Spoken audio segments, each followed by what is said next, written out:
Hello friends, good morning. હું penal Chauhan, computer teacher. આપણે આજે ધોરણ 8 ની અંદર chapter number 4 introduction to word processing જોવાનું છે. બુકની અંદર એટલે નોટની અંદર તમારે ચેપ્ટર નંબર 7 આવેલા છે અને બુકની અંદર ચોપડીની અંદર તમારે chapter number 4 introduction to word processing. તો ચાલો આપણે ઇન્ટ્રોડક્શન ટુ વર્ડ પ્રોસેસિંગની આગળ માહિતી લઈએ. ઇન્ટ્રોડક્શન. મોટાભાગના કાર્યસ્થળે સામાન્ય રીતે થતી કામગીરીમાં ડેટા પ્રોસેસિંગ, વર્ડ પ્રોસેસિંગ, સંદેશાવ્યવહાર અને પ્રેઝન્ટેશનની કામગીરી થતી જોવા મળે છે. આ બધી કામગીરીઓને અસરકારક અને સચોટ રીતે પાર પાડવાનો ઉપયોગ કોમ્પ્યુટરનો થાય છે. કોમ્પ્યુટર દ્વારા આવી કામગીરી કરવા માટે બજારમાં જુદા જુદા સોફ્ટવેર મળે છે. વિનામૂલ્યે મળતા મુક્ત ઓપન સોર્સ સોફ્ટવેરનો ઉપયોગ ખૂબ જ વધી રહ્યો છે.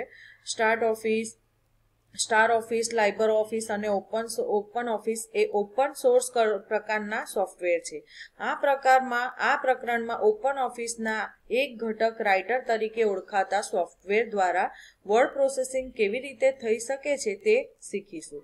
એટલે શું કહે છે, અત્યાર સુધી આપણે ધોરણ 7, 6, 5 ની અંદર માઇક્રોસોફ્ટ ઓફિસ વર્ડ 2007 ની અંદર જે પણ કામ કરતા હતા તે હવે એ માઇક્રોસોફ્ટ ઓફિસની અંદર કામ કરતા હતા અને હવે આપણે ઓપન ઓફિસની અંદર રાઇટરની અંદર કામ કરવાનું છે, જે સેમ MS વર્ડ જેવું જ એક સોફ્ટવેર છે.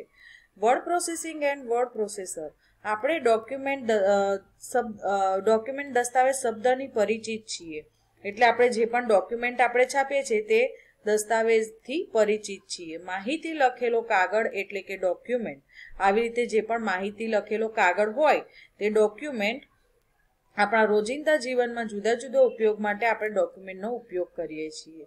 કાગળ ઉપર લખવાનો ઉદ્દેશ કદાચ આપણા વિચારોને બીજા સમક્ષ રજૂ કરવા માટે કે પછી માહિતીનો લાંબા સમય સુધી સાચવી રાખવા અથવા તેને પુરાવા તરીકે ઉપયોગમાં લેવા માટે હોઈ શકે છે. આપણે જે પણ કાગળ પર કામ કરેલું હોય તે લાંબા સમય સુધી સાચવી રખાય કે એમાંથી જોઈને વાંચીને કોઈને સંભળાવવું હોય તો પણ આપણે સંભળાવી શકીએ છીએ. પત્ર, અહેવાલ, નિબંધ, હસ્તપ્ર, કાયદાના પત્ર, પુસ્તકો વગેરે વિવિધ સ્વરૂપે રહેલા દસ્તાવેજ જ છે. ધારો કે તમારા આમાંના કોઈ ડોક્યુમેન્ટ બનાવો છો પણ તમારા અક્ષરો એટલા ખરાબ છે કે દવાની દુકાનવાળો પણ વાંચી ન શકે. તમારે લખેલું સુધારીને ફરી લખવું પડતું હોય તો તમારા શબ્દ પ્રોસેસ કરતું વર્ડ પ્રોસેસિંગ સોફ્ટવેર ઉપયોગી છે. વર્ડ પ્રોસેસર એટલે વર્ડ પ્રોસેસિંગમાં મદદરૂપ સોફ્ટવેરના ઉપયોગ દ્વારા ડોક્યુમેન્ટ તૈયાર કરવાની કામગીરી. એટલે માત્ર ટાઈપિંગ કરવું નહીં, પરંતુ લખાણ ટાઈપ કરવું, તેમાં સુધારા વધારા કરવા, તેને યોગ્ય સ્વરૂપે સજાવવું, પાછું મેળવવું, તેમજ જરૂરિયાત પ્રમાણે છાપવું વગેરે કાર્યોનો સમાવેશ થાય છે. એટલે શું કહે છે કે એવું નથી કે ખાલી છાપવા પૂરતું છાપવાનું, લખાણ લખી લીધું એટલે એનું કામ પતી ગયું, એવું નથી હોતું. એની અંદર જે લખાણ લખ્યું કદાચ એની અંદર કોઈ ભૂલ આવી તે પણ આપણે સુધારો કરી શકીએ છીએ. એની અંદર આપણે અક્ષર નાના મોટા એવું ફોર્મેટિંગ, કલરિંગ બધું આપણે વર્ડ પ્રોસેસરની અંદર કરી શકીએ છીએ. શબ્દ પ્રક્રિયા એ કોઈ પણ જાતના સાહિત્યને તૈયાર કરવા માટે ઉપયોગમાં લેવાતું એપ્લિકેશન સોફ્ટવેર છે. વર્ડ પ્રોસેસિંગ શબ્દની શોધ IBM 1960માં કરવામાં આવી છે. એ પછી 1970માં માઇક્રોસોફ્ટ કંપનીનું માઇક્રોસોફ્ટ વર્ડ સ્ટાર્ટર એ સૌથી વધુ વપરાતું વર્ડ પ્રોસેસિંગ સોફ્ટવેર હતું. એટલે શું કહે છે, એ ડોક્યુમેન્ટ લખવાનું મોટામાં મોટું સોફ્ટવેર હતું. 1970ની અંદર માઇક્રોસોફ્ટ કંપનીનું માઇક્રોસોફ્ટ વર્ડ સ્ટાર્ટર એ સૌથી વધુ વપરાતું વર્ડ પ્રોસેસર સોફ્ટવેર હતું. Need to word processor. Word પ્રોસેસરની જરૂરિયાત. હવે આપણે જે વર્ડ પ્રોસેસર વાપરીએ છીએ તેની શું જરૂરિયાત છે તે જોઈએ. 18મી સદીમાં દર્શાવ્યા મુજબનું કાગળ ઉપર અક્ષરો છાપવા માટે ટાઈપરાઇટર મશીન શોધાયું હતું. આ એક મશીન અથવા ઇલેક્ટ્રોનિક મિકેનિકલ સાધન હતું જેમાં જુદા જુદા અક્ષર સુધારા વધારા કરી શકીએ છીએ. સમગ્ર લખાણ ભૂલ રહિત હોવાની ખાતરી થયા બાદ તેને જરૂર મુજબ છાપી શકાય. જો આ મશીન છે, આ મશીન ટાઈપરાઇટર જેવું આવે. અત્યારે આપણે કીબોર્ડ વાપરીએ અને પહેલાના જમાનામાં આ ટાઈપરાઇટર જેવું મશીન હતું. બે ઓપ્શન્સ આવતા હતા. આપણે ધોરણ 10ની અંદર આવે તો એક તો કોમ્પ્યુટર લેવું હોય કે પછી ટાઈપરાઇટર લેવું હોય, કાં તો પછી એનાય પહેલાના જમાનામાં હતું PT કાં તો ટાઈપરાઇટર. તો બધા ટાઈપરાઇટરને વધારે ઉપયોગમાં લેતા હતા. અગાઉના વર્ડ પ્રોસેસિંગ ડોક્યુમેન્ટના લખાણનું સ્વરૂપ બદલવા ટેગ આધારિત માર્કઅપ લેંગ્વેજનો ઉપયોગ કરવામાં આવતો હતો. જ્યારે લખાણમાં અમુક ભાગને ખાસ અસર આપવા તે લખાણની શરૂઆતમાં અને અંતે એમ બંને છેડે ખાસ ટેગ મૂકવામાં આવે છે. છેલ્લા 2 દાયકાઓથી મોટાભાગના આધુનિક વર્ડ પ્રોસેસિંગે ગ્રાફિકલ યુઝર ઇન્ટરફેસનો ઉપયોગ કરે છે, જેના દ્વારા what you she is what you get, જેવું તમે જુઓ છો તેવું તમે પામશો. આપણે સામે વસ્તુ ખરાબ થતું હોય પણ ખરાબ વસ્તુ નથી જોતા અને સારું જોઈએ છે. સારું જોઈએ છે તો સારું જ આપણે પામીશું. હા, ખરાબ એની સામે જોશું તો ખરાબ જ એનો ઉપયોગ થશે, જેવી વ્યવસ્થા આપે છે. Features of word processor. Word પ્રોસેસરના પરિબળો. વર્ડ પ્રોસેસર માત્ર લખાણને ટાઈપ કરવા અને સુધારા વધારાની મૂળ સવલતો જ નથી આપતું, પરંતુ તે ઉપરાંત ડોક્યુમેન્ટને દસ્તાવેજ બનાવવા ઉપયોગી એવા તમામ જરૂરિયાત પણ પૂરી પાડે છે. આજના આધુનિક વર્ડ પ્રોસેસર સોફ્ટવેર એ ભરપૂર આકર્ષક પરિબળો પૂરા પાડે છે, જે નીચે મુજબ છે. પહેલું, પસંદ કરેલ લખાણના ભાગને ડોક્યુમેન્ટમાં એક સ્થાનેથી બીજા સ્થાન પર હેરફેર કરી શકાય છે. હવે તમને બધાને માઇક્રોસોફ્ટ ઓફિસ વર્ડ 2007 તો બધાને ખોલતા આવડે જ છે કે start button, all program, Microsoft office, એની અંદર માઇક્રોસોફ્ટ ઓફિસ વર્ડ 2007. પણ આ ચેપ્ટરની અંદર આપણે જોવાનું છે ઓપન ઓફિસની અંદર રાઇટર એ કેવી રીતે ખોલવાનું. તો જુઓ, start button, all programme, openoffice.org 3.1 અને એની અંદર રાઇટર, openoffice.org રાઇટર. તો રાઇટર તમે જેવું ક્લિક કરશો તેવું તમને આ સિમ્બોલ બતાવશે. તો હું અત્યારે આને ખોલું છું એટલે જુઓ, openoffice.writer. એની અંદર આપણે જે માઇક્રોસોફ્ટ ઓફિસ વર્ડ 2007 ની અંદર કામ કરતા હતા સેમ એ જ પ્રમાણે બતાવે છે. તો હું અહીંયા લખું છું માય નેમ ઇઝ પિનલ. તો જુઓ, આની અંદર જે ડોક્યુમેન્ટ લખ્યું છે તે જ ડોક્યુમેન્ટ બતાવે છે. હવે લખાણને ભાગે ડોક્યુમેન્ટમાં એક સ્થાનેથી બીજા સ્થાન પર હેરફેર કરી શકાય છે. જો આની હું તમને બતાવું, એક સ્થાનેથી બીજા સ્થાને હેરફેર કરવું એટલે રાઇટર ઓપન કરવાનું. ધારો કે મેં આને અહીંયાથી પકડ્યું, Ctrl+C અને માયની આગળ મૂકવું છે અને Ctrl+V. તો જુઓ, એક સ્થાનેથી બીજા સ્થાને ખસેડી શકાય છે. ત્યાર પછી આગળ આવે છે પસંદ કરેલ લખાણના કોઈ ભાગની ડોક્યુમેન્ટના જુદા જુદા ભાગે તમે ગમે તેટલી વાર નકલ કરી શકાય છે. મેં શું કર્યું, એક સ્થાનેથી બીજા સ્થાને ગમે તેટલી વાર નકલ કરી શકીએ છે. Ctrl+V આપણે આપીએ એટલે ગમે તેટલી વાર આપણે નકલ કરી શકીએ છીએ. એક સાથે એક કરતા વધુ ડોક્યુમેન્ટ ફાઇલને ખોલી કોઈ એક ડોક્યુમેન્ટના અમુક પસંદ કરેલ લખાણને એક ડોક્યુમેન્ટમાંથી અન્ય ડોક્યુમેન્ટમાં નકલ કરી શકાય કે લઈ જઈ શકાય છે. ધારો કે મારું આ word Microsoft office openoffice.org writer ખુલ્લું છે અને આના સિવાય મારે માઇક્રોસોફ્ટ ઓફિસ વર્ડ પણ ખોલવું છે. તો હું અહીંયાથી આખું લખાણ લઈ અને કોપી કરી અને બીજા ડોક્યુમેન્ટની અંદર મારે મૂકવું છે તો પણ હું મૂકી શકું છું. ત્યાર પછી આવે છે લખાણના કોઈ ચોક્કસ શબ્દને શોધી શકાય છે અથવા શોધીને તેને બદલી શકાય છે. કોઈ ચોક્કસ શબ્દ હોય, ધારો કે મને આ શબ્દ છે મને નથી મળતો, તેને શોધવા માટે પણ હું કામ કરી શકું છું. એક કરતાં વધુ લખાણ ડોક્યુમેન્ટને ભેગા કરી શકાય છે.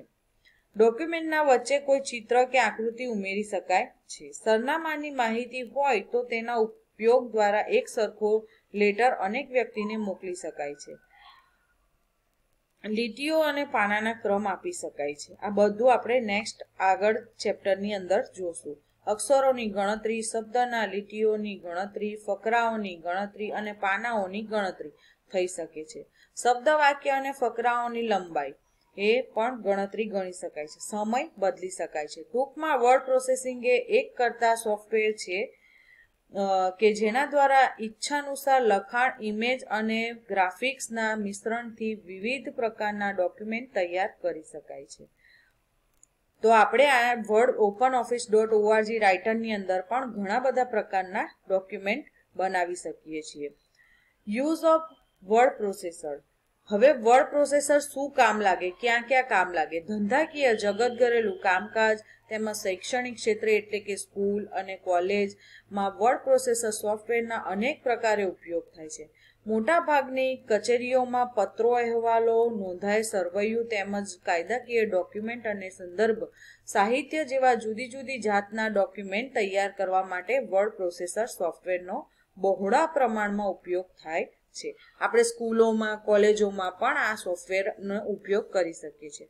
પત્ર લેખન લખવા માટે, વિદ્યાર્થીઓના પ્રોજેક્ટ, રિપોર્ટ કે અસાઇનમેન્ટ બનાવવા માટે. ત્રીજું, લેખક પુસ્તક લખવા માટે, સંશોધકો સંશોધન કરેલી માહિતી લખવા માટે. પાંચમું, શિક્ષકો પ્રશ્નપત્રો તૈયાર કરવા માટે. આમ વર્ડ પ્રોસેસરનો ઉપયોગ સામાન્ય બની ગયો છે. હવે આવે છે ઓફિસ સ્યુટ. ઓફિસ સ્યુટ એ વર્ડ પ્રોસેસર, ડેટાબેઝ, પ્રેઝન્ટેશન વગેરે તૈયાર કરવા માટેના પ્રોગ્રામનો સમૂહ છે. વિનામૂલ્ય મળતા બીજા ઘણા મુક્ત ઓફિસ સ્યુટ પણ છે, જેવા કે જીઓમી office, Neo Office, Soft Maker Office, Star Office વગેરે. આ ઓપન ઓફિસ 3.2ના ઓફિસ સ્યુટ ઘણી બધી ભાષાઓમાં ઉપલબ્ધ છે અને ઘણી ઓપરેટિંગ સિસ્ટમ પર ચાલે છે. ઓપન ઓફિસના ઉપયોગ સોફ્ટવેરમાં વર્ડ પ્રોસેસર માટે, રાઇટર વિસ્તાર પત્રક બનાવવા માટે, કેલ્સી પ્રેઝન્ટેશન તૈયાર કરવા માટે, ઇમ્પ્રેસ ડેટાબેઝ સંચાલન માટે, બેઝ પિક્ચર ડ્રો કરવા માટે, ડ્રો વગેરે. ઓપન ઓફિસ એ સૌથી વધુ વપરાતું ઓપન ઓફિસ સ્યુટ છે. અહીં એ નોંધવું જરૂરી છે કે ઓપન ઓફિસ સ્યુટ કોઈપણ સોફ્ટવેર દ્વારા તૈયાર કરેલી ફાઇલ MS ઓફિસ જેમ જ અન્ય સોફ્ટવેર મારફત ખોલીને તેમાં સુધારા વધારા કરી શકાય છે. એ જ રીતે MS ઓફિસ એ એક અન્ય ઓફિસ સ્યુટમાં તૈયાર કરેલ ફાઇલને ઓપન ઓફિસ સ્યુટ મારફત ખોલીને સુધારા વધારા કરી શકાય છે. જો આની અંદર શું કીધું છે, કેલ્સી, પ્રેઝન્ટેશન, ઇમ્પ્રેસ, ડેટાબેઝ આ બધા જ હોય છે. તો જુઓ, start button, all program, open office 3.1, એની અંદર જુઓ બેઝ આવ્યું, ત્યાર પછી કેલ્સી એટલે આપણા માઇક્રોસોફ્ટ ઓફિસ ની અંદર એક્સેલ, પછી ડ્રો એટલે પેઇન્ટ, પછી આવે છે ઇમ્પ્રેસ એટલે પાવર પોઈન્ટ, મેથ્સ એટલે એક્સેલ જેવું જ આવે, રાઇટર તો વર્ડ ડોક્યુમેન્ટ. તો આવી રીતે આટલા પ્રકારના અંદર સ્યુટ આવે છે. હવે આવે છે રાઇટર. એની અંદર આપણે રાઇટર જોવાનું છે. આગળ જણાવ્યું તેમ રાઇટર એ ઓપન ઓફિસ સ્યુટ openoffice.org નો એક ભાગ છે, જે વર્ડ પ્રોગ્રામર પ્રકારનું એક સોફ્ટવેર છે, જે વર્ડ પ્રોસેસિંગ માટેની લગભગ તમામ સુવિધાઓ આપે છે. રાઇટરને આપણે જુદી જુદી રીતે શરૂ કરી શકીએ છીએ, પરંતુ રાઇટર શરૂ કરવાનો એક સર્વસામાન્ય રસ્તો એ છે કે openoffice.org વર્ડ પ્રોસેસરના આઇકોન પર ડબલ ક્લિક કરવાનું. એને ચાલુ કરવાની રીત સમજાઈ છે આપણાને, પણ આપણાને તો આવડે છે. Start button, all programme, openoffice.org અને એની અંદર openoffice.org રાઇટર. તો આ આપણે ખોલીશું એટલે આ ડોક્યુમેન્ટ આપણાને મળશે. બરાબર છે. ત્યાર પછી આવે છે, જો એની અંદર menu bar, standard tool bar, આને કહેવાય મેનુ બાર. એમાં ફાઇલ, એડિટ, વ્યૂ. તો જુઓ, આ જે છે તેને menu bar, file, edit, view, insert, format, table, tool, window અને હેલ્પ. ત્યાર પછી આવે છે સ્ટાન્ડર્ડ ટૂલ બાર. તો અત્યારે આપણે પાર્ટ 1 જોઈ રહ્યા છે. પાર્ટ 2 આપણે નેક્સ્ટમાં જોઈશું, પણ અત્યારે તમને આટલું બતાવી દઉં છું. આ પાર્ટ 1 ની અંદર આપણે આટલું જોયું. હવે પાર્ટ 2 જ્યારે આવશે ત્યારે menu bar, standard tool bar, ક્યાં ક્યાં આપેલું છે, ફોર્મેટિંગ ટૂલ બાર. જુઓ, અહીંયા સ્ટાન્ડર્ડ ટૂલ બાર આ છે. આની અંદર જે બતાવેલું છે, ટાઇટલ બાર, આ ફર્સ્ટ લીટી જે છે તે આપણે એનું ટાઇટલ બાર બતાવે. ફોર્મેટિંગ ટૂલ બાર તો અહીંયા નીચેથી આપણે બોલ્ડ, ઇટાલિક, અંડરલાઇન કરીએ છીએ તેને ફોર્મેટિંગ ટૂલ બાર કહે છે. જો આ મેનુ બાર, ફાઇલનું મેનુ બાર.